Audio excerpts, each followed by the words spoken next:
Sabe, o rompimento de uma barragem, uma grande enchente ou até mesmo um ataque terrorista. O que será que eles têm em comum? Além do caos, claro. É a necessidade absoluta, e eu digo absoluta, de uma resposta coordenada eficaz. E é por isso que hoje nós vamos mergulhar fundo no Sistema de Comando de Incidentes, o famoso SCI, uma estrutura que foi projetada justamente para isso, para transformar o caos em ordem e, no fim do dia, para salvar vidas. Ok, então qual o nosso caminho hoje? A gente começa entendendo por que as respostas a emergências muitas vezes dão tão errado. Depois, vamos apresentar o SCI como a grande solução e, claro, vamos destrinchar os seus princípios e como ele se organiza. E para fechar, vamos olhar bem de perto um dos maiores desastres da história recente para entender as lições que ficaram. Vamos tentar visualizar a cena. Uma barragem se rompe. Em questão de minutos, dezenas de equipes chegam no local. Bombeiros, Defesa Civil, a equipe de segurança da própria empresa, SAMU, todo mundo querendo ajudar. Só que cada um chega com seu próprio plano, sua própria linguagem, seus próprios chefes. Qual o resultado? Um caos que, infelizmente, pode custar vidas preciosas.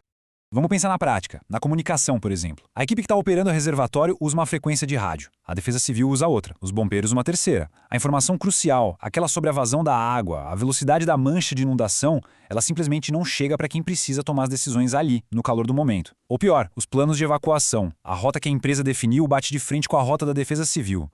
Sabe o que acontece? Um gargalo perigoso bem no caminho da água. Isso é o retrato de uma operação sem o sistema.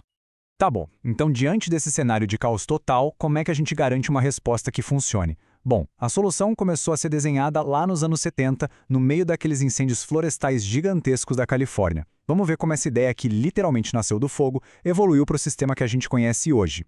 Uma boa analogia é pensar no SCI como se fosse o sistema operacional de uma resposta a emergências. Ele não vai dizer exatamente o que fazer, mas ele define como fazer. Ele é a plataforma que garante que todos os aplicativos, bombeiros, polícia, defesa civil, a equipe da barragem, rodem de forma integrada, sabe? Compartilhando recursos, informações, para chegar no objetivo que é de todo mundo. Mas o que faz o SCI realmente funcionar na prática são os seus princípios. Pense neles como as regras do jogo, que garantem que todo mundo fale a mesma língua e reme para a mesma direção. Vamos dar uma olhada nos mais importantes. Numa crise, a primeira pergunta é sempre a mesma. Quem está no comando? Porque se cada agência tiver seu próprio líder, a gente vai ter múltiplas estratégias, ordens que se contradizem e, bom, o caos de novo. O SCI resolve isso com um dos seus pilares, o Comando Unificado. Voltando para o nosso exemplo de uma grande enchente. O Comando Unificado ia juntar, numa mesma sala, representantes da Defesa Civil, do operador do reservatório e da segurança pública. E juntos eles iriam definir as prioridades. Primeiro, evacuar a área X. Segundo, operar as comportas da barragem para tentar controlar a vazão. Terceiro, montar um abrigo no ponto Z. E tudo isso sob a liderança de uma única pessoa, um comandante do incidente. Assim se garante que todas as ações sejam de fato coordenadas. E o legal do Comando Unificado é que ele é totalmente flexível. Ele se adapta a qualquer tipo de problema. No rompimento de uma barragem, a gente teria a empresa, a Defesa Civil, os bombeiros.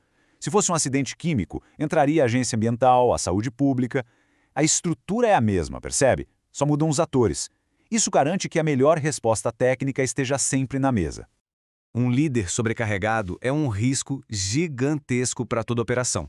O cansaço leva a erros, a comunicação começa a falhar e as decisões, bom, elas podem ser desastrosas. É por isso que o seu SAI estabelece um limite bem claro de quantas pessoas um líder pode gerenciar diretamente. É o que a gente chama de alcance de controle. E qual é esse número mágico?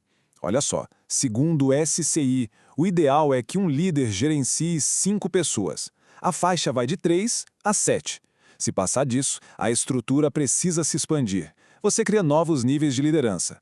Isso garante que a comunicação continue fluindo e que ninguém em nenhum ponto da cadeia de comando fique sobrecarregado.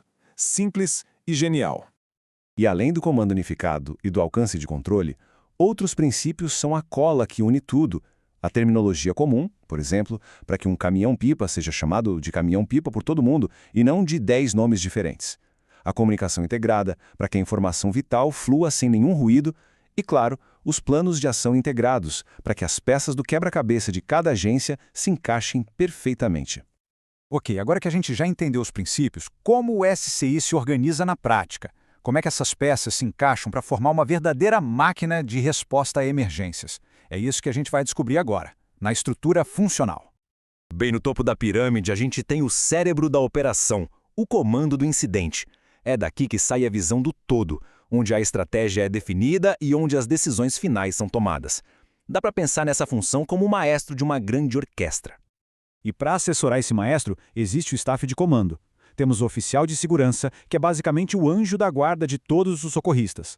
O de informação pública, que é a voz da operação para a imprensa e para a comunidade, e o de ligação, que é o diplomata que faz a ponte com todas as outras agências. São funções vitais para o sucesso da missão. E quem põe a mão na massa de fato são as seções do Estado-Maior. A de operações é o coração da resposta, é quem executa o plano lá no terreno. A de planejamento é o cérebro estratégico, sempre pensando no futuro, antecipando os próximos passos. A de logística são os braços, providenciando tudo o que é necessário.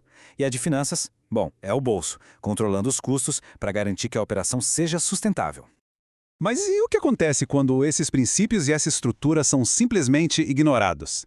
Para responder essa pergunta, a gente precisa voltar para um dos dias mais sombrios da história recente, o 11 de setembro de 2001. As lições aprendidas naquele dia, infelizmente da pior forma, mudaram para sempre a gestão de crises no mundo todo. A resposta aos ataques ao World Trade Center é um exemplo doloroso, mas muito necessário de como a falta de um sistema como o SCI pode ter consequências absolutamente trágicas. Vamos analisar os principais erros que foram cometidos naquele dia. O erro número 1, o mais gritante, a ausência completa de um comando unificado. Bombeiros e polícia, as duas principais agências de resposta, agiram como se fossem dois exércitos separados lutando a mesma guerra. 2 postos de comando, 2 estratégias diferentes e nenhuma coordenação. O resultado foi o caos total, bem no meio da zona de desastre. E essa falta de coordenação não foi um acaso do momento, não. Era o resultado de anos e anos de planejamento isolado. Os planos de resposta das duas agências eram como água e óleo. Eles simplesmente não se misturavam. Eles nunca, jamais, tinham treinado juntos para um desastre daquela magnitude.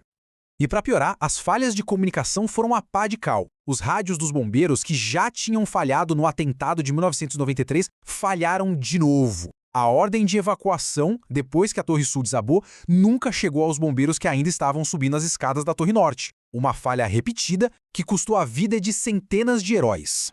Essa frase, dita pelo assessor de um chefe dos bombeiros que morreu no colapso, ela resume a tragédia. Ninguém tinha um plano. Não um plano único, coordenado, que guiasse as ações de todo mundo. Era cada um por si, no meio do maior desastre da história de Nova York. As lições do 11 de setembro foram escritas com sangue. E elas são muito claras. Planejamento isolado custa vidas. Treinamento isolado custa vidas. Falhas de comunicação custam vidas. E a prática do alto de espaço, quando cada um decide ir por conta própria, por mais bem intencionado que seja, é simplesmente inaceitável numa operação que exige coordenação absoluta. E tudo isso nos leva a uma pergunta final. Uma pergunta que todo gestor de emergências deveria se fazer todos os dias. O seu plano de crise, aquele que está bem guardado na gaveta, ele resistiria ao teste da realidade? Ele foi treinado? Foi integrado? Ele está pronto para funcionar na hora que o caos bater na porta? Porque a resposta para essa pergunta pode ser a diferença entre a vida e a morte.